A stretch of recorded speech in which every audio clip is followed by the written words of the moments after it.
नर मुंड वाली चुड़ैल। राजकोट में एक एटीएम सर्विस कंपनी में काम करने वाले जितेंद्र परमार एक मध्यम वर्ग के प्रामाणिक इंसान हैं। उनकी शादी को करीब 4 साल हो चुके हैं। उन्हें एक बेटा भी है। वैसे तो जितेंद्र पूजा पाठ में कम ही मानते हैं, पर रास्ते में मंदिर या मस्जिद आ जाए तो सिर झुका भी लेते हैं। जितेंद्र की नौकरी का समय तो दिन में 8 घंटा 50 मिनट होता है, पर एटीएम मशीन का फॉल्ट आने पर उन्हें रात के किसी भी वक्त सर्विस देने जाना पड़ता है। अपने इसी काम के चलते वह एक रात अपनी बाइक पर जा रहे थे। उन्हें शहर से थोड़ी दूर बसे एक रिहायशी इलाके के पास एटीएम में फॉल्ट ठीक करने जाना था। वैसे तो इस काम के लिए 2 लोग जाते हैं, पर जितेंद्र का पार्टनर उस रात बीमार था, तो सर्विसिंग के लिए उन्हें अकेले ही जाना पड़ा। स्पॉट पर जाकर जितेंद्र ने अपनी बाइक स्टैंड पर लगाई। तभी उन्हें वहां एटीएम बूथ पर एक लड़की दिखी। जितेंद्र ने सोचा कि उसे शायद पैसे निकालने होंगे और वह ठीक होने का वेट कर रही होगी। फॉल्ट ठीक करने के लिए जैसे ही जितेंद्र एटीएम बूथ के अंदर आए तो वह लड़की भी अंदर आने लगी। सिक्योरिटी गार्ड ने उन्हें बाहर रोकने के लिए कहा। अब जितेंद्र अपना काम कर रहे थे, तभी अचानक उसकी नज़र एटीएम बूथ के बाहर गई। वहां उन्होंने जो देखा उसे देखकर उसके पसीने छूट गए। बाहर खड़ी लड़की एटीएम गार्ड की मुंडी अपने हाथ में लिए खड़ी थी और वह जितेंद्र की ओर घूर कर देख रही थी। यह सब देखकर जितेंद्र का दिल बेतहाशा तेजी से धड़कने लगा। उन्होंने वहां से नज़र हटा ली और सोचा कि ये उसका भ्रम होगा। वो ये सब सोच ही रहे थे कि तभी अचानक उनके सीनियर का फ़ोन बज उठा। यह फ़ोन वहाँ का फॉल्ट जल्दी ठीक करने के लिए था। कांपते कांपते जितेंद्र ने फिर से काम पर लग गए। थोड़ी ही देर में उन्होंने एटीएम मशीन ठीक कर लिया।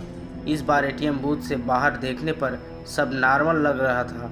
वह लड़की भी वहाँ खड़ी थी और एटीएम बूथ का गार्ड भी उसके पास आराम से खड़ा था। जितेंद्र ने सोचा कि पहले जो भी देखा था वह सब उसका भ्रम होगा। वह काम निपटाकर सीधा अपनी बाइक की ओर दौड़ गया। जाने से पहले उसने एक बार फिर एटीएम बूथ पर नज़र डाली। तब एक बार फिर से उसका दिल दहल गया। एक बार फिर बाहर खड़ी लड़की एटीएम गार्ड की मुंडी अपने हाथ में लिए खड़ी थी। इस भय नज़ारे को देखकर जितेंद्र बुरी तरह डर गए और जल्दी से वहां से भाग निकले। राजकोट वापस लौटते वक्त भी उन्हें बार बार यह भास हो रहा था कि उनकी बाइक के साथ कोई परछाई चल रही है। वे घबराए हुए बिना रुके चलाए जा रहे थे कि न जाने कैसे अचानक ही उनकी बाइक बंद हो गई और ठीक एक बरगद के पेड़ के पास जाकर रुकी। जितेंद्र जी को यकीन नहीं हो रहा था कि उनके साथ ये सब सचमुच हो रहा है। उन्होंने नज़र उठाई तो बरगद की शाखाएं से झूलती एक आकृति नजर आई। उसके हाथ में एक नरमुंड था और वो अजीब घबराहट भरी आवाज़ में कुछ बोल रही थी। जितेंद्र जी ये सब देखकर वहीं जड़ हो गए।